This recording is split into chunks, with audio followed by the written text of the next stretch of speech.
You are listening to a pleasure podcast. For more from our Sex Podcast Collective, visit pleasurepodcasts.com. Welcome to American Sex, the award-winning podcast dedicated to challenging those puritanical, backward-ass ideals that we have in the U.S. I'm Sunny Megatron, and my co-host is Ken Melvoin Berg. We're sexuality educators, pleasure advocates, and ridiculous, sadistic kinksters. We're also non-monogamously married to each other. So strap in or strap one on. In this house, your pleasure is power. Your kink is customizable. And your subversive perversions are revolutionary. Welcome, my friends, to episode 210 of American Sex Podcast. I'm your host, Sunny Megatron, clinical sexologist, kink educator, and the host of Showtime's Sex with Sunny Megatron. And we are back from summer hiatus, and I tell you, I missed y'all. And this conversation is such a good one to come back to because it is juicy. Well, not the pants kind of juicy, but this one is the brain and heart kind of juicy. Our topic is the nature of relating, and our guest is Bhatia. So what is open relating? I'm going to paraphrase Megan's words. Megan believes that everything exists in a relationship. We are constantly relating to everything and everyone around us, and we're even relating to the past and the future. And that relating holds a lot of meaning, and it's where we exchange resources like energy, information, and love, etc. And because we don't really fundamentally understand the basics of relating, that's when things really go sideways in our relationships. So in this conversation, Megan offers distinctions around relating when it comes to things like safety and agreements and resources and power and a whole lot more. And this applies to every kind of relationship: monogamous, non-monogamous, kinky, vanilla, even our non-romantic relationships too. A couple of the topics that come up in our conversation: that tendency to gaslight ourselves through hard feelings and ignoring those telltale body cues that signal like, emotional dysregulation. We talk about head knowledge versus embodied knowledge, managing jealousy and non-monogamy, creating safety in our relationships for that big old no, managing feelings that come up around perceived rejection, the spectrum of power, the relationship between our inner dom and sub, within ourselves, the balance in relationships when that you're triggered, but now your trigger is triggering my trigger. And what the hell do we do with that? And a whole lot more. Now, let me introduce you to our guest. Bhatia is the host of Amory Podcast, where she and her two partners share vulnerably about their experiences navigating polyamory. Viewing life through the lens of relating, Megan believes that there are endless ways to deepen our awareness when we see and understand the patterns of relating.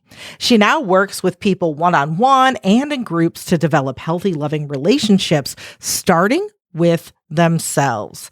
And after traveling with her twins and two partners to over 14 countries in the past 5 years, she now happily calls Costa Rica her home. Now, before we get to that conversation, I know you missed washing the balls all summer. That is our ball washing noise, and ball washing is what we call housekeeping here on American Sex because, vacuuming is boring, but soaping up the twins is a whole lot more fun. So let me briefly tell you some need to know things. And also, before you hit fast forward, there's some free stuff too. So stick around. So if you have looked in your podcast player, hopefully, knock on wood, you're seeing our brand new cover art for American Sex Podcast. I know if you're a longtime listener, I have talked about changing it and, like a slight rebranding. We have done it. And look closely at that picture. That is a cartoon me. And there are many, many things in those French fries that pertain to what we're talking about. It's like a Where's Waldo? Can you spot the IUD and the butt plug in the French fries? It's fun. So let me know what you think of it. I'm really, really, really excited.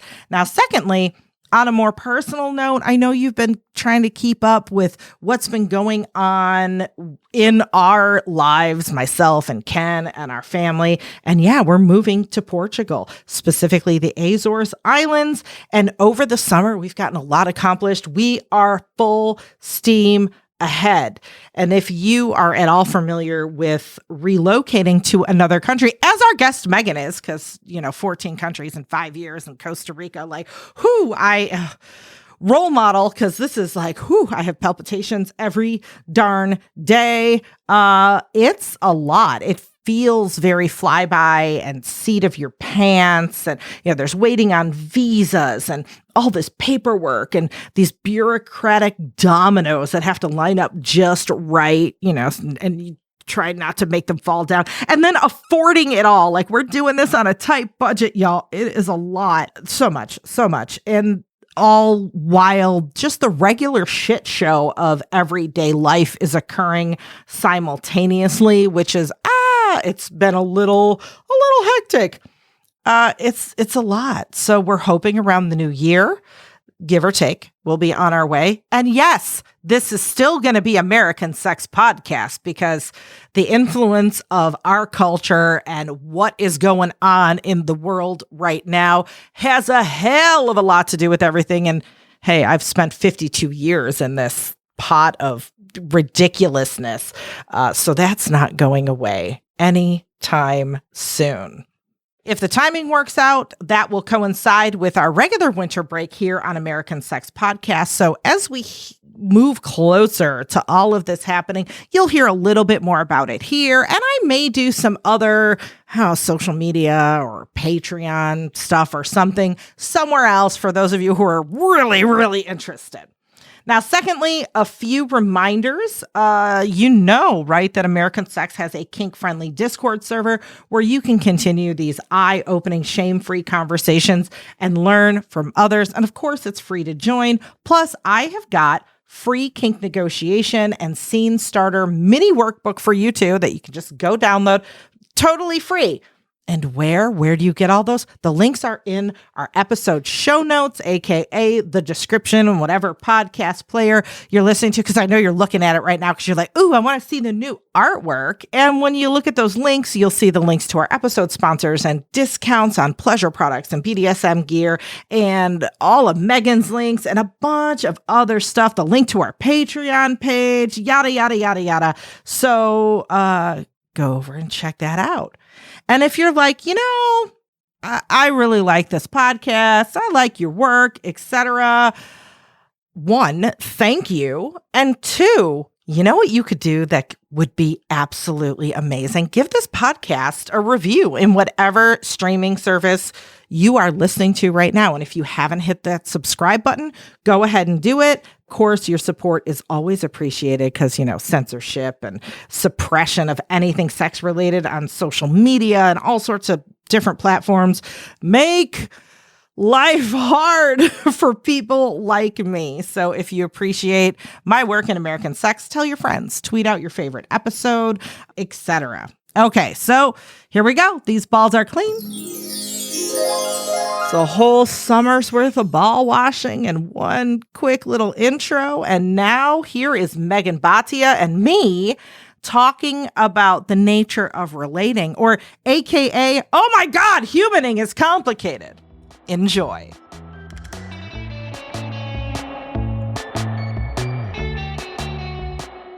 On the line, Megan Bhatia. I am so excited to have this conversation with you. How are you doing?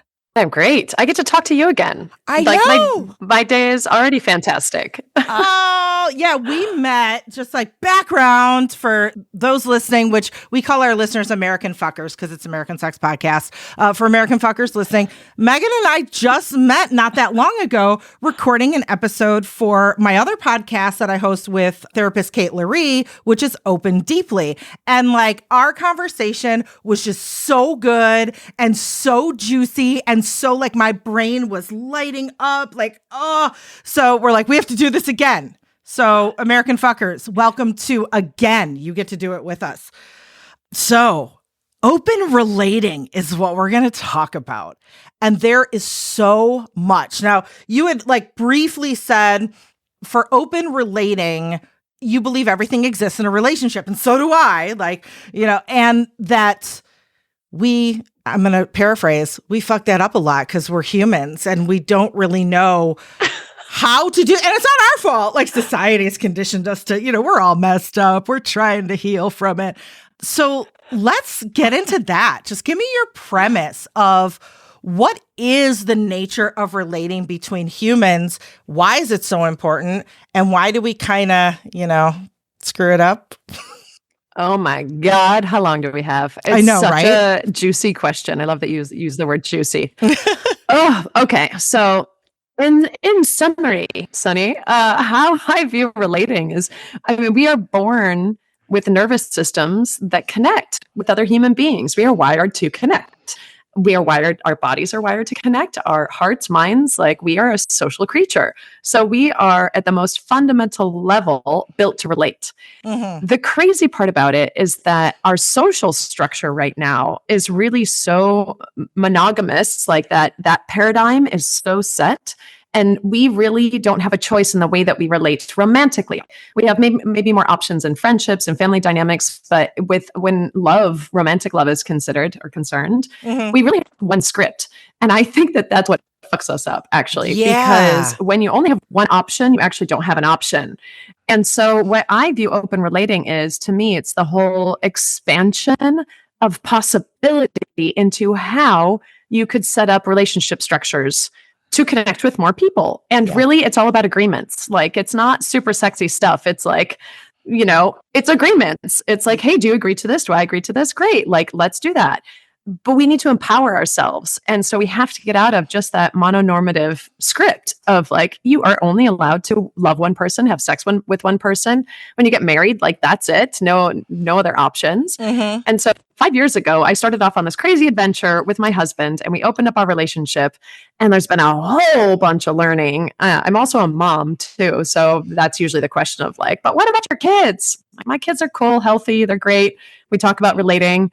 And on a much more fundamental level, like love and who do we spend time with and all of the pieces of relating that I think are important. I'll just start with that. I'm going to throw the ball back over to you and see. I love it. See where you want to take it. So, yeah, you know, it's fascinating, and you know, because I'm a geek and this is my job. I just love like the social sciences and how do we relate to each other. It's fascinating and also like disconcerting that in whether it's kink, whether it's polyamory, any of those alt relationship styles or sexual practices, that communication is like first and foremost up there. And we have, you know, the negotiation scripts and scripts for, you know, laying down your rules in your relationship and all of this stuff. And I think a lot of us in that greater sex positive community, no matter our flavor, theoretically, we're like, we know we need to do this. We know about consent. We know about compassion and you know, taking our partner's needs into blah, blah, blah, blah, blah. We know this like textbook. But then we're also humans that grew up in this bubble of fuck shit, and we screw it up. No fault of our own, you know, like it's a lot to get over for all of us, and we don't realize we're doing it. Totally. Yeah. Totally. Yeah. So I view that as like the long trip from the head knowledge to embodied knowledge. And that is a really long journey. Okay. That's how I relate to that. head knowledge to embodied knowledge. Cause like, yeah, I think a lot of us have the head knowledge down. And we also like, Oh, yeah. we talk a good game. And when I say we, I'm not like pointing fingers at everybody. Me too. Like we're all human. And sure, I can talk a good game. I got a microphone here. In my personal life, do I do it perfectly all the time? Hell no. And I'm supposed to be the one people are looking to, So talk to me about that trip from head knowledge down to embodied knowledge. First, like what does embodied knowledge look like? How is it defined as compared to head knowledge? And what are the first steps we need to take to start getting there? Oh my gosh. Okay. So I'll give an analogy. We all know that we know what we need to do to be healthy in our heads, right? So it's like, okay, I'm going to move my body. I'm going to eat well. Like we all know it. But as soon as you get the like chocolate cake in front of you, you're just like, but my body is like, I really want this. Right. Yeah. So it's like our body has so much power and desire. And sometimes that can be at odds with what we know or what we think we want to do.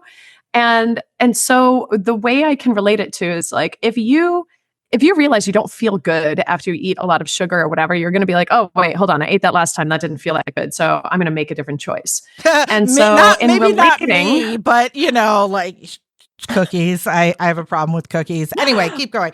Oh my God, I love sweets. I'm gluten intolerant, so the only reason I don't eat more is because it literally affects my body. Mm-hmm. But that is like a perfect cue to my body is telling me no. Like that's just a hard no. Can't do gluten, can't do dairy. And I guess, I'm thankful for that. But so embodied wisdom, like what our body is telling us, we have all of these feelings, sensations that arise in the body, and we did not put them there.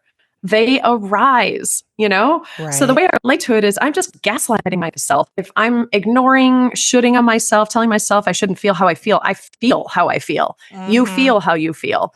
And so when that is disjointed from what it is that I want, or like my head is telling me, okay, this is the thing that would be good for you to do, but I'm feeling this other thing in here. I don't run over myself anymore. I get curious on, okay, that's really curious. Like I have a lot of resistance there. I have a personal example I can bring up right now that I'm going through because I've been practicing polyamory for 5 years. I've had, I'm still with my husband of now, we've been together 23 plus years. Mm-hmm. And I have another partner of 5 years. His name is Kyle. We host Emery podcast together. And Kyle just moved to the States, and he now is living with a new partner and her kids. And I've known this in my head. Like in my head, I'm like, cool, this is really good. This is what he wants. This is going to fill that need for him to have a live-in partner. I want him to be happy. It's awesome. I know that this is what she wants. It's like, cool. My head is totally on board. My head's like, sweet. I want to be happy for them. We're good. Like it's clear. How my body feels. And this is the first week, so I'm giving myself some grace. Like I'm getting used to a new thing. My body's like, it's just screaming. It's doing the opposite. It is like, no, not safe. Like this doesn't feel good. There's change. Change is bad. It's uncertain. I'm going to resist. So I'm feeling all the feels in my body. And where I would have run over myself before, I would have said how I'm feeling in my body is not right. I shouldn't be feeling that. I know I want to be happy. So I'm going to like shut myself down.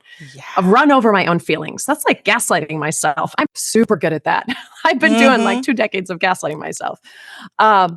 Now, knowing what I know that I've learned through this beautiful, glorious journey of open relating and emotional exposure therapy is like, I can't ignore these feelings. These feelings are actually giving me insight to where I feel unsafe. And that's my responsibility. How do I create safety for me? How do I create safety, continued safety in the relationship with my partner? I do want to keep loving him. I do want to support him in his new partnership. And we are going through a lot of change. So this is my work that I'm working on. I don't blame him. I don't blame his new partner, although I totally last week got into that. Oh, yeah. So I'm like, I'm letting myself go through all the human exercises. I too am, like you said, I'm learning this. I'm giving myself some grace. But yeah, so I'm taking responsibility for my nervous system, the feelings that are coming up through me, and I'm not resisting them. I'm actually stepping into them saying, hey, there's a lot of learning that I could do here. I have a whole new level of security that I could create with myself and with my partnership that requires me to go through this. Right. Right. So that's where I'm at. Yeah, the gaslighting. I can so relate. One, gaslighting, also expert, do that all the time. The feeling, like those secondary feelings, like I'm having feels about my feels because I think my feelings are wrong, or I'm ashamed of them, or I think I shouldn't be feeling them. So then that's making other feelings. And then also you were talking about the nervous system and what our nervous system is doing. And this is like, a page ripped from my own personal headlines, but I'm going through a lot of like neurological testing and, it's a whole story. But through my own personal journey, and again, I knew this on a theoretical level, like textbook, but now I'm living it, that sometimes what your nervous system does is what your nervous system does. We think it's like our fault. Like if I could just control myself better, like this like kind of stoic sort of, I can think myself out of it. If I had better willpower, I wouldn't feel the anxiety. It's my fault. How much do you see that playing a role in what we have to struggle with? And is there any advice, even words of wisdom, pat on the back, encouragement for folks to like really have it sink in? Like it's not your own deficiency that you can't get it together, I think you're hitting it on the nail on the head. I mean, I feel like over the last couple of years, I have gotten myself to that same exact point where I'm like, I am an animal. First, accepting that, like, I am a mammal, I am an animal, I have a nervous system. It's going to do what it does. And that's why half of what I do in my coaching with people is actually somatic work. Half of what I do for myself is somatic work. And so the way I view it is like, I can use my mind to calm my body or my body to calm my mind. And so I kind of choose whichever one is kind of freaking out more. And I have my set of tools that I use. So if I can get a handle, if my mind is like able to say, dude, this body thing is freaking out. It is compromised. It is dysregulated. You need to do your regulation practices. I actually live on the ocean. Not everybody can do this, but I either go jump in the ocean, I dance it out, I move, and now I've gotten much better at actually not engaging in conversation when I'm dysregulated. Ooh, so that's a hard one. Time out. I noticed that I'm in fight or flight right now, and everybody's got different tells, right? Some people fight, some people freeze, fawn, there's all the different ways. So I've made it my job to know when I'm dysregulated. I'm not perfect at it, but I've gotten way better because 5 years ago, I didn't even know what I looked like or felt when I was dysregulated. In fact, my mind would be like, I'm totally good because I'm stoic and you're the one freaking out and I'm fine. Yeah, totally. Totally. Yeah. So that piece, so I work on the body part and then I also work on the mind to say, okay, like I can redo my thoughts. I can change my thoughts if I move this body, if I move the energy through, so it's both ways.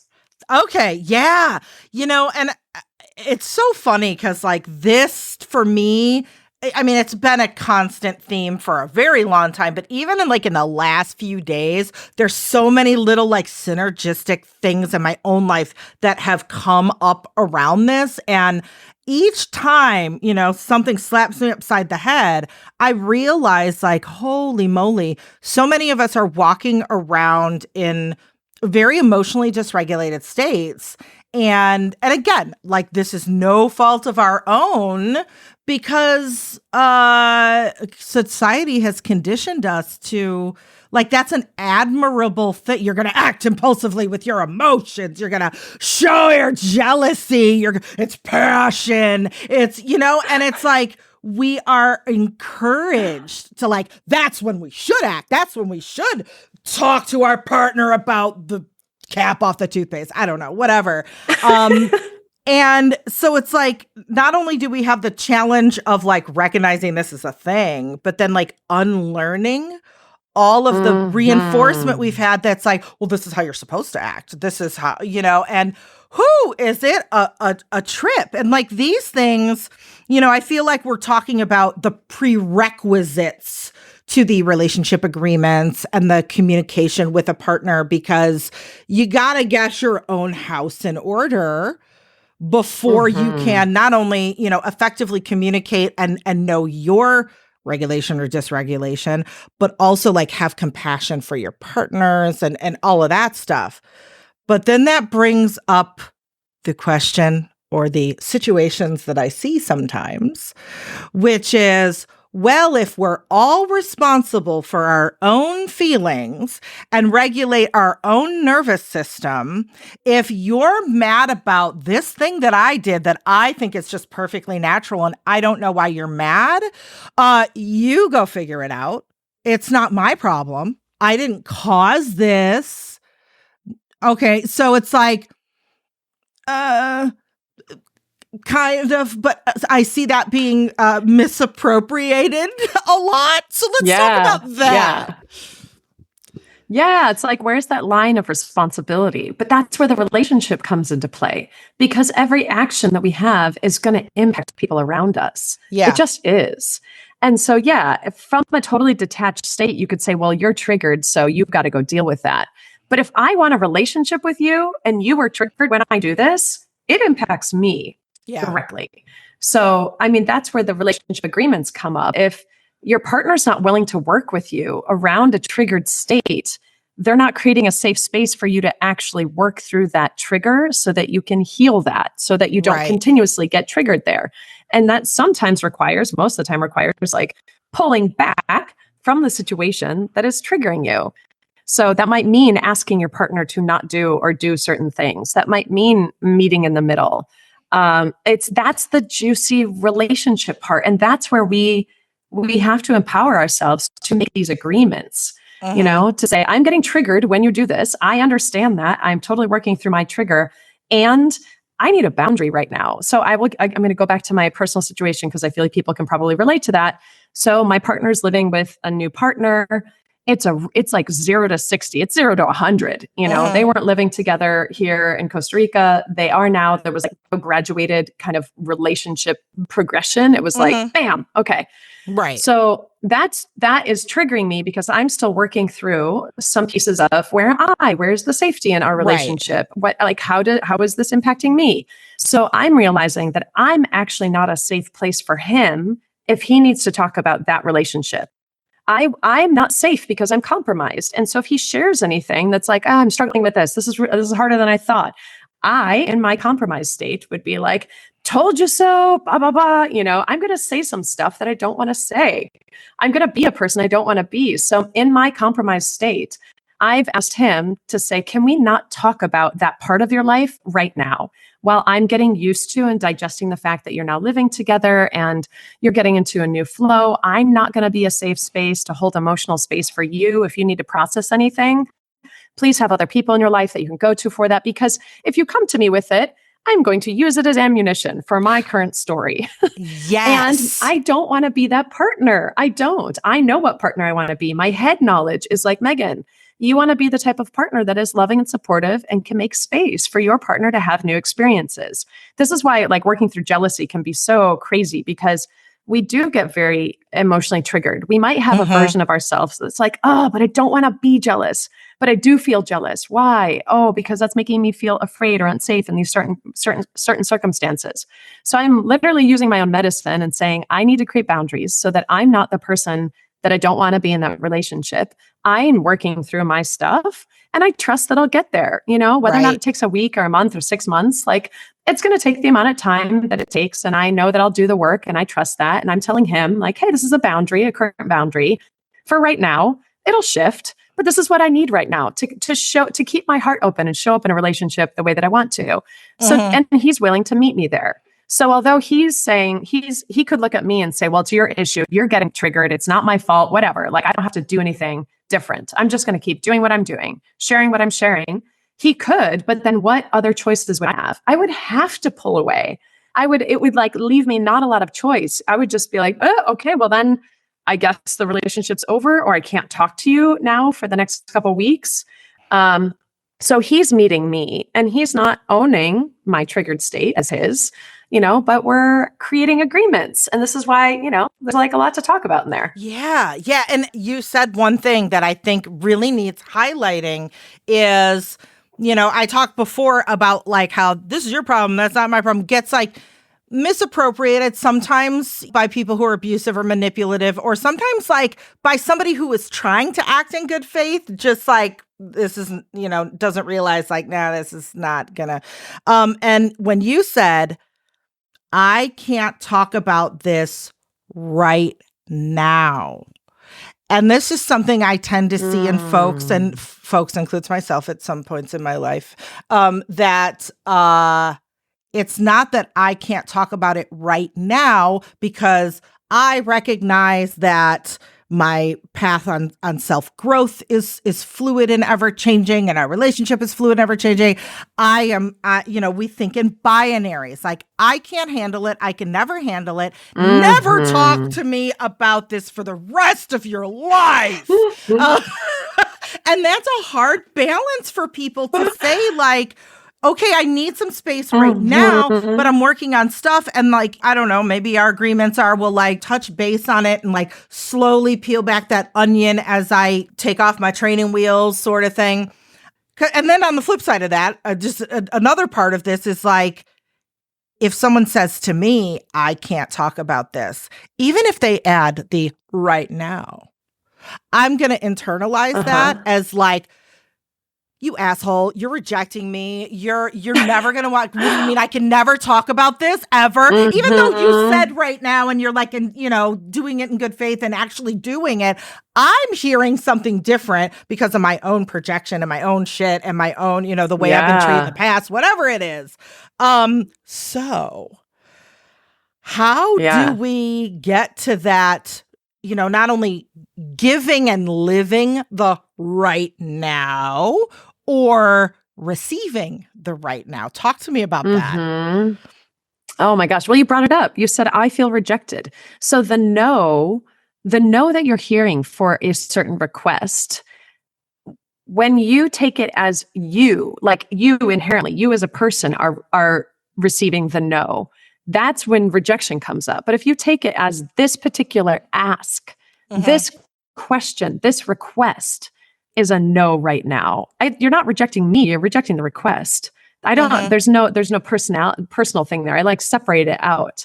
And I think when we got to make it safe for a no. Like, I want to be safe for a no. If I make a request, how do I create safety for no? No has to be an optional answer, or else I'm manipulating and controlling it, forcing somebody to their yes. And if it's not an authentic yes, they're going to be resentful. So it's like, when I make a request, I'm really conscious of no is totally an optional, like it's an option. I'm making a request from a safe place, me, and that we can go back into that's part of the nervous system. And then vice versa, the person that we're asking, how do they make it a safe no? And I really, man, I don't know if we can get to the bottom of this in the podcast here. I'm just reading a book right now called Unbound by Kasia Urbanek. Okay. She's got a great template, and she was a dominatrix for years. I don't know if you've heard of the book yet, but I have heard of the book. I haven't read it though. I'm really enjoying it. I really like her template of using dominant and submissive energies. And what I realize is I've been playing this middle ground. So if we view power like a spectrum, and, we have submissive over here and dominant over here, and in the middle is kind of this like co-creative energy that's partnership wise. I have been learning about submission and dominance, because I thought the ideal was like co-creative partnership. Like, that's great. Like, I do think that we need partnership. We need that energy, power back and forth. But it basically means that I haven't trained myself to be fully out where dominant, she said, is like, my energy is fully out towards you right now.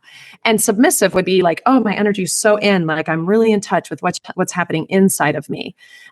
It doesn't, notice I didn't say who's talking and who's not talking. It's about where our energy is. And I really like that because in the book, she talked about making it a legit no when you ask, and coming from that energetic state and really removing the request from who you are is huge. So that is the key takeaways. You got to view the person as rejecting the request, not rejecting you. Yes. It's like super simple. It is like, oh my goodness. So I love the idea of like the dom and sub being within us kind of thing. And in the kink community, there has been, for people who are like, really like, I'm a kinkster through and through.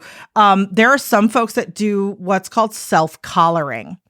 And there's been a lot of like debate whether self-collaring is valid. Is it a real thing? There's a lot of like old school, old guard thinkers that are like, no, you can't what is this self-collaring?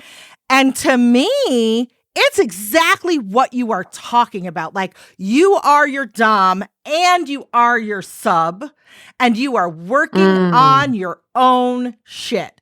And in my mind, that is so healthy for, whether you're dominant, whether you're submissive, to walk into relationships with other people, having been on both sides of that power dynamic with your own self.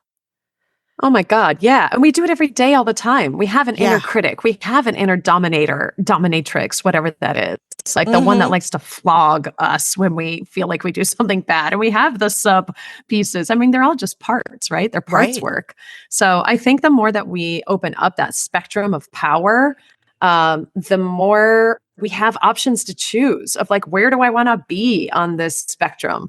Do I want to totally submit? And oh God, this is the right place to bring my like kink questions. I know that we've geeked out about this. I'm new to the kink community and I'm realizing, oh my God, there's like so much to learn there.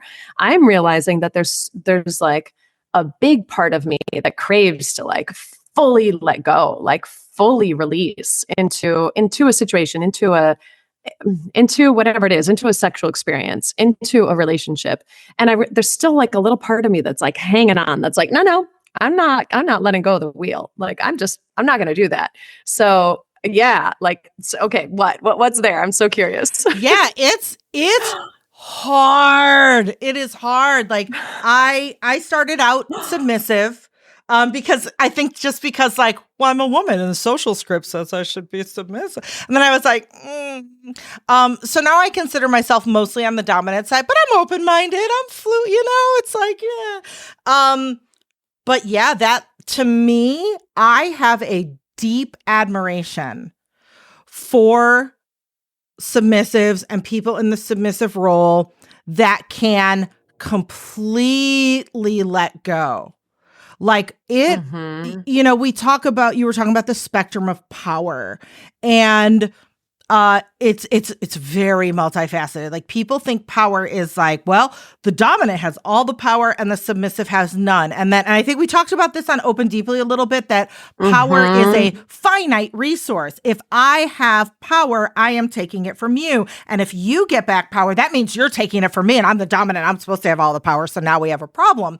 And it's like, no, just like, in consensual non-monogamy, we say that love is like this infinite bucket. It's not, if one partner has more of your love, that means I have less. It doesn't work that way. And power doesn't work that way either. No. Which is like a lot of us are like, holy shit. Oh my goodness. Wow. Okay. Just that alone is like, yeah. So yeah, go ahead. Yes. I feel like that submissive part would be access to another part of my power. Yes. Right? Just like stepping fully into my voice or into my dominance is access to another part of my power. It's all just experiences of the spectrum that I experience as me. Right? Yes. It's like these two extremes. It's like I'm playing a video game. I haven't unlocked the extremes yet. I've been playing this like happy little safe middle ground. Yeah. And now I'm just realizing, oh, there's like way more to unlock here. Yeah. Just like in the world of consensual non-monogamy. You're at the doors of the dungeon, about to go into the maze and find the big boss dragon. And totally, yes. And like that's right on the money. And I think that is something that whether when I'm saying we is in the context of kinky or just we in the context of humans that have relationships with other humans, which is pretty much all of us. We don't see the power or don't value, or I don't know the right words, but the power in submission and being able to let go and being able to receive and being able to like, I am with you. I have a problem doing that's very hard for me. And we could dig into 80 gazillion issues as to, I'm sure a lot of us have commonalities, and then we all have our own flavor of like, our attachment styles and our trust issues and blah, blah, blah, all that stuff.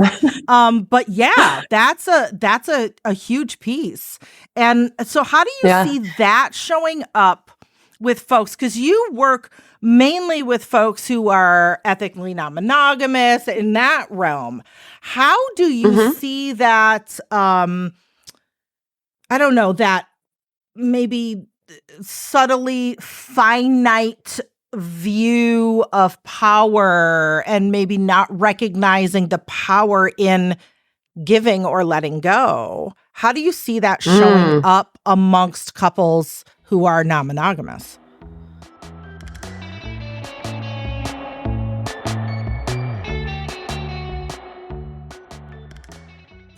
Have you ever been out in the world going about your life when suddenly a sexy, impulsive, secret thought pops into your mind? What if people around you can see it on your face? What if they knew all of the stuff you were thinking about? Well, with Dipsy, you can put on your headphones and indulge in the thrill of getting caught anywhere. Dipsy is an app full of hundreds of short, sexy audio stories designed by women for women. They bring scenarios to life with immersive soundscapes and realistic characters. You can discover stories about second chance romances, adventurous vacation flings, and hot and heavy hookups. Radically inclusive, Dipsy has stories for straight and queer listeners. Plus, over half the stories are voice acted by people of color. And now you can listen to spicy audios by your favorite TikTok creators.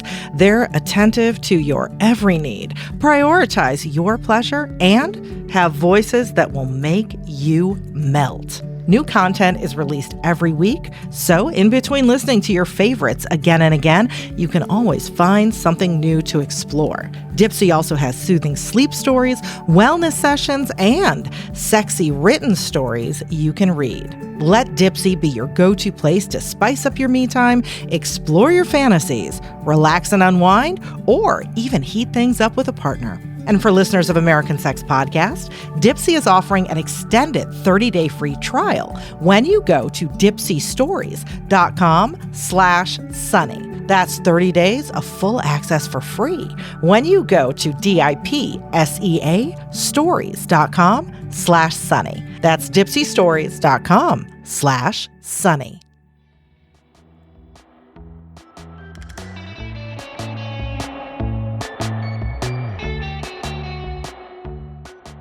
How do you see that, I don't know, that maybe subtly finite view of power and maybe not recognizing the power in giving or letting go? How do you see that showing up amongst couples who are non-monogamous? It's the same. I think it's regardless of relationship structure, but you get more experience with it within the framework of ethical non-monogamy because there's way more opportunities to blame your partner for how you feel. Yeah. You could do that in monogamy too. Let's be honest. Like you could totally blame somebody else, your partner, for how you feel. Yeah. Totally. You're like, it's a smorgasbord. Who do I want to blame for this one? Blame math is like exponential. It's great. Reasons to get into polyamory, number 555. You can blame more people. That's funny that I said 555. I don't know what that means, but I wonder if that's connected. Anyway, so how do I view it? So people come to me usually when they are in pain. Mm-hmm. You know, I'm a coach. I work with people that are going through opening up their relationships or working through things. And over the last couple of years, especially, I realized it's really people that are everything comes back to the way that we relate to ourselves. So it doesn't matter if people come in for whatever issue that they're experiencing in polyamory. It's like, okay, cool. How's the relationship with yourself? Where is your power in this? And I use the Cartman drama triangle. Mm-hmm. Have you heard of that? Cartman was the psychologist in the 1950s. And he came up with this like rescuer and victim and persecutor triangle. It's such a great framework to look at blame and power. And so I will go through it really quick. Is it helpful to go through it quick? Yeah, absolutely. Go do, because I love this and it relates to so much. Yes. So Cartman noticed that there's roles that we play in power dynamics. And we all know the victim role, right? It's like, the poor me, I can't do anything. So in my role, I'm going to go back to the situation. I'm just going to use it the whole time through. I could say, poor me, my Kyle is connecting with a new partner. And oh my God, I'm the victim in this. And blah, blah, blah. So there's no access to power there. I'm putting him or maybe her in the persecutor role. Like, you're doing this to me. You're causing me to feel this triggered sense. And then there's no power there.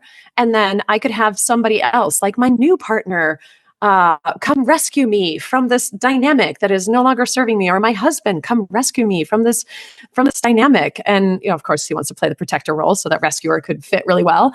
But none of that serves me because there's no access to my power there. So the way that the triangle can be reformulated is the victim becomes the creator. And the creator is the one that's like, hey, I'm at the center of this. Like, I'm creating my life and my experience. So I love that way to relate to myself. And then instead of the persecutor, the bully, the one that's causing the problem, see them as the challenger. When I consensually step into this to say, okay, my partner's new partner is my challenger. And sometimes this is the hardest part, is to consent to that challenge, even when we haven't been given a choice. So I empower myself to say, I consent to this challenge. I consent to me working through whatever there is for me to work through. Thank you for catalyzing this growth in me. This is like master level of getting yourself back empowered. And then that other role, the rescuer is not doing you any favors by coming in. So the rescuer becomes the coach, and the coach doesn't do stuff for you. They just don't do it for you. The coach is like, sometimes you hate your coach because they're like, hey, this is your issue. You got to do that better. And you want to like blame your coach. But the coach, if you accept and then consent to their advice, they will support you with the skills and tools so that you can do it yourself. Yes. So, a coach in this situation might come back to me and say, Megan, are you playing the victim of this? Where is your power in this? What do you want first? And how can you step into the creation of that? And then they could give me some tools. So like, how do you calm down my body? This is what I do with people, by the way. Right. Okay, let's calm down your body. Let's reformat. Let's look at the stories you're telling yourself. Where are you stuck in thought loops? How do we shift that narrative for you? And I coach them. I don't do it for them. The hardest part of the coach, oh my God, is I have to watch you suffer. I have to sit with your pain and suffering. I have to sit and be like, dude, you are really in it. And I can't own it for you. I can't fix it for you. And that takes from me as a coach. That's the muscle I've had to build, is like, I can sit with you no matter what. Dude, you can be suffering like in the gates, like in hell, and I will be there with you. Yeah. I will sit there with you. And when you're ready, we'll work on this. It's so funny because, like I was saying, like things that have been coming up for me just recently, I'm like, I related to this conversation and now more unfolding. And I think that is a muscle that, like, those of us who are parents, it's like we have to watch our kids make the mistakes. We want to be like, no, let me just do it for you. No, I don't want to see you suffer and make this mistake and learn this the hard way because I have the knowledge. Let me just take the reins for a minute. It'll be so much easier for you. We know that does not work. And It doesn't. yeah. And we want, And it's so hard, right? To sit there. Yeah. And even with coaching, like I've seen the same things with clients. It's like, if I could play God right now and you were my little pawn, I would be like, just stop doing that and do this. But I can't do that. Like, you have to not only do it for yourself, but in order to do it for yourself, that means you have to really learn that lesson and take it in yourself. And like, as the person who is the coach, it's like, if I come on too strong and be like, fine, you're learning that lesson, but this is what you're going to learn. That doesn't help. And it's like, there's a part where you just have to be like, yeah, I got to help you through this really hard stuff that I wish I could just be like, don't do that. And you listen and know it. And it doesn't work that way. And so that is that trip, right? Yeah. From the head to the heart. Like, that's what we're talking about. That other person that's suffering could know. And so this is the long journey. There's no way out but through. There's just no way out but through. And like, that suffering is like, even in it's going through it. Now that all growth has to be suffering, but it's like your ability to learn that lesson that's embodiment. You do not get around that. And what I love about polyamory and open relating is I could find myself on this side of a situation and have so much judgment for what the other person's going through, right? Yes. Guess what? The universe always delivers that opposite side. And then I have to experience it, to go through it, to embody that lesson and go, oh shit. Like, this is what you were going through. Oh my God, I had no idea. I like was so judging you. And now I feel it in my body. I understand what you went through. I'm sorry. Like, it has happened so many times in my partnerships as I've seen my husband go through lessons with his partner that, in this like crazy scheme of things that I learned the hard way through him. And I'm watching her treat him how he treated me, or this crazy thing. And I could sit there and go, Wada, it's karma, you're getting back how I felt with you. But because I was embodied in that moment, and I'm like, dude, I know that. I know what you're going through because I felt like that with you. And just holding space for him, watching him learn that lesson through his other partner. It's just like my heart, I feel like, is able to hold more and more and more. Like, not just love, we can call it love, but it's like the extremes of emotion. I can hold more. Yeah. That's what this has brought me. Yeah. And, you said suffering. And I think that like right there, I want to like highlight that with the yellow highlighter, because we all are like, oh my God, this is happening. I'm suffering. And it's like, are you suffering? Or is it like you said, you're being challenged and you're growing, and like growing is not always fun. We've got the growing pains. We've got the awkward feels. We've got the, I don't know what I'm doing. Am I making the right decision? This feels weird. This is new. Like, growing doesn't feel great. I think that's something to like, I don't know if people like, put little Post-its with reminders like in front of you. Growing doesn't feel good. You're not suffering. You're being challenged. Like, stop your whining. Yeah. Oh no, we're getting stoic again. Okay. So, wait, back to the point around suffering. Well, suffering, there could be pain. It's the way that we're relating to that pain. When we resist the pain, we're resisting that feeling. And that's the creation of suffering. Suffering is like, I shouldn't feel how I feel. There's something wrong with how I feel. We can feel pain. It's, to me, like, everything is relationship. How am I relating to this? How am I relating to this? And as soon as I opt in and I accept I feel like this, my suffering decreases. It's like I'm not resisting that feeling. Yeah.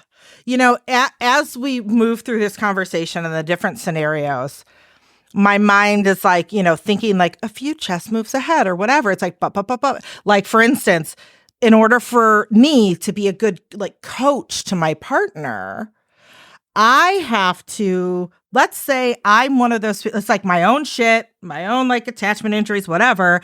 I am one of those people who feels like I need to rescue folks, and I like overextend and do things for them and blah, blah, blah. So in order for me to be the good coach, to make all the rest of that that's attached to it, like a healthy, safe environment for all of us, I need to work on my own shit around the need to like overextend and just take the reins and do things for people, which a lot of us, we wrestle with that.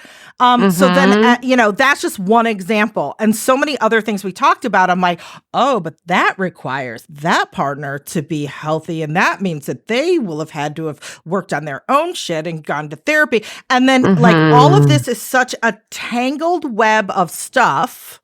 And none of us have it together when it comes to this stuff. So at any given point in time, like at any point in that tangled web where we are with our partners, we're going to have like a partner who should be doing blah, blah, blah, but they've got some fuck shit they have to deal with, so they can't. And then, the dominoes are falling.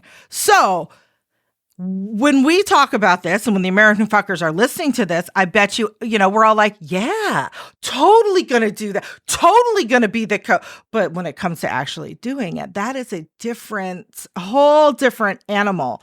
So how do we deal with the fact that in theory, this all sounds great, but we're human and we are not all there. We are not all able to emotionally regulate around these things. And that screws all the dominoes. They all fall down. How do we deal with that in our day-to-day relationships? You just described humanity. Right, it is. This is humanity this is why right we have now. War. This is how we got Trump. This is, whatever. I don't know, but... Oh my God, it really is. It's just humanity because this shit is not easy. And so it requires new habits. And new habits take time to implement. So I feel like I've learned. I went through my own I'm restructuring myself. I started a self-love journey that I created that was 8 weeks long, which was great. I had dozens of groups that went through that. And now I'm realizing, oh yeah, we actually need 6 months. We need 6 months for this to really sink in. And what I've loved about the groups that I've led is that when you're with a group of people that's also working on the same stuff, you can have compassion when you see somebody else fall down, and that brings more compassion for you to be like, oh dude, I've been where you've been. I love group work, and this is what keeps me sane. So I'm still working on my shit all the time. Like I've been trying to be super transparent about where I'm at with my learning journey, and all the stuff that I teach, I still have to put into practice. What helps me personally is that I'm constantly in one, if not, I've many groups happening at the same time to talk about this stuff, to practice, to have it front of mind, to have people that are like, oh yeah, don't get stuck in blame. We see you. Come on. How are you? Where's your power? Where's your power in this?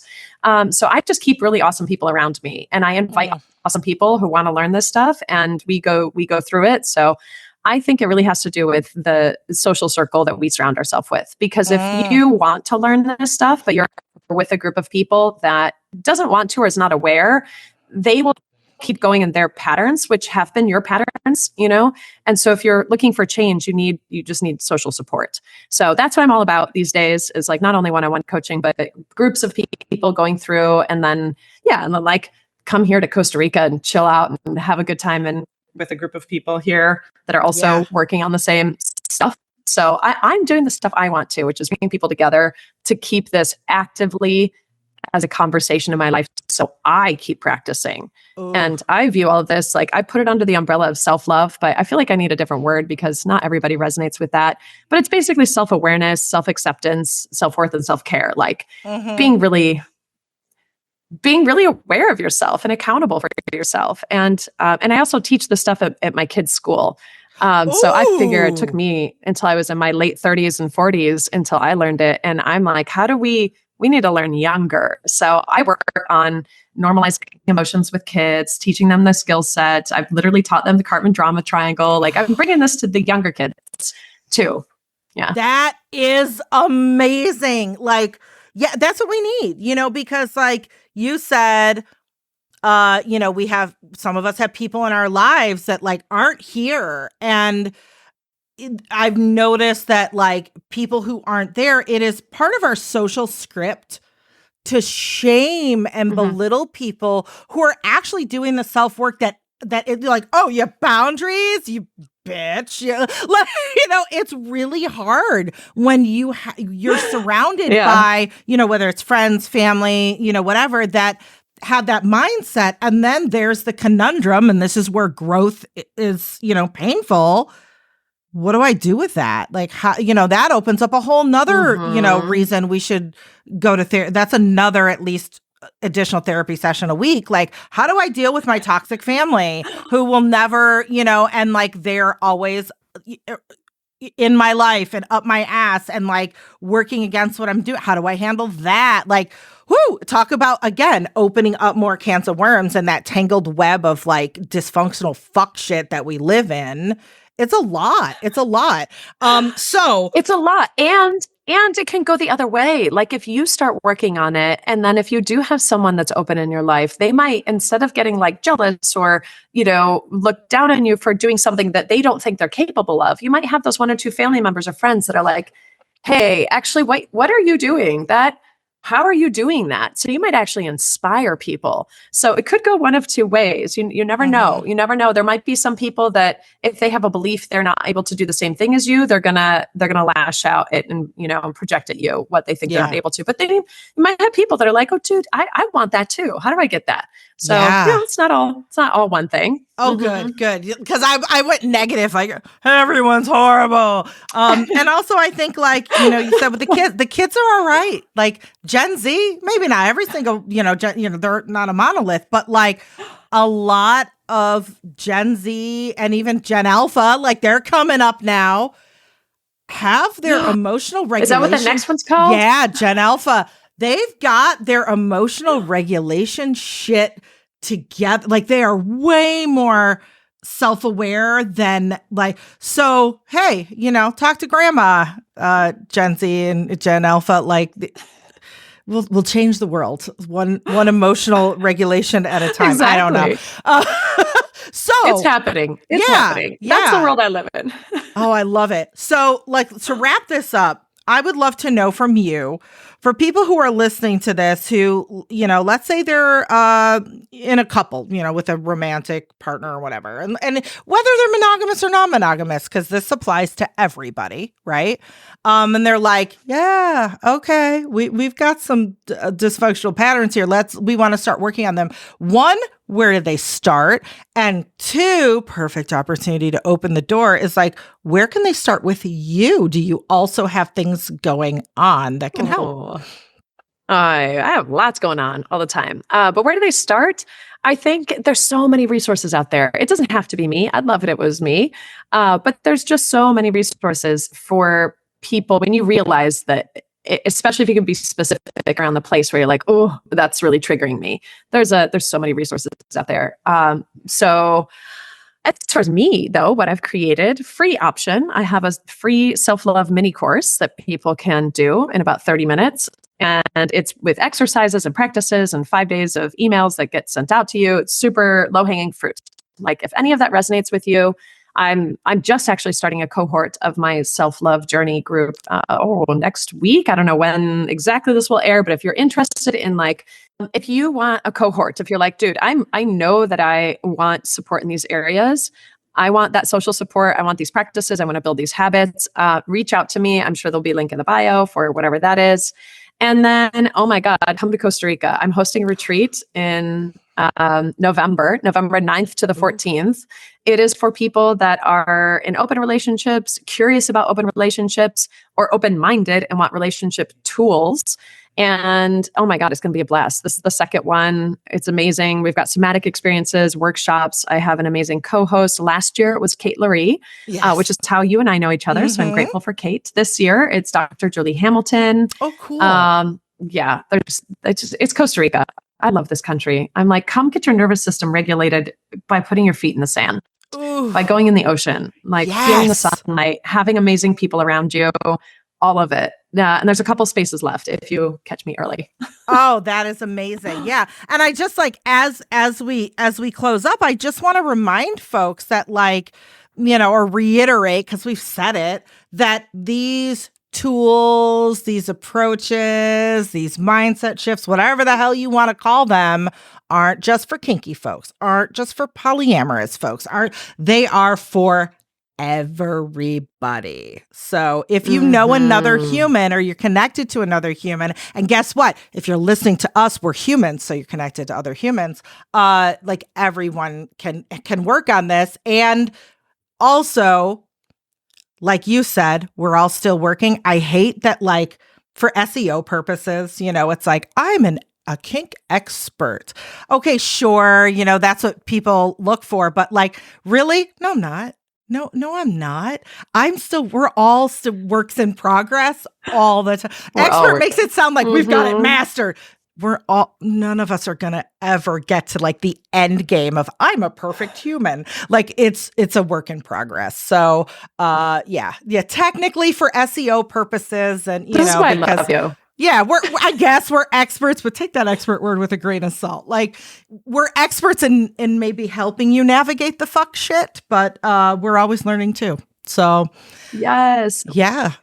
What I like to say is like, we're creating space for the wisdom that already exists in you. Like, that's it. You might hear something, but it's because it feels like truth because you're like, dude, that just got me. That's already there. That's already there, my friends. You already have it. Yes. And all of your links, I'll have all sorts of stuff in the show notes, aka episode description, where people can find you. Do you want to give a quick, what's your social media handle? If people are like, I can't look right now, where should they go? Oh yeah, Amory Podcast. Amory, Amory, like polyamory, Amory, Amory, Amory Podcast. That's where you can find a bunch. My social media Instagram handle is just Amory Podcast. Come follow us. I post a lot of stuff about all this. Awesome. Thank you so much. Thank you, Sunny. I love our conversations. Yeah, I love our conversations. I look forward to more. And until next time, bye. Bye. Thanks for listening to American Sex. What's that? You want more? Well, you can start by streaming our TV show on Showtime, Sex with Sunny Megatron. Then pop on over to sunnymegatron.com. Everything's there. You can get updates on my new book, check out my sex ed and BDSM workshops, learn how to book me for your organization or for coaching.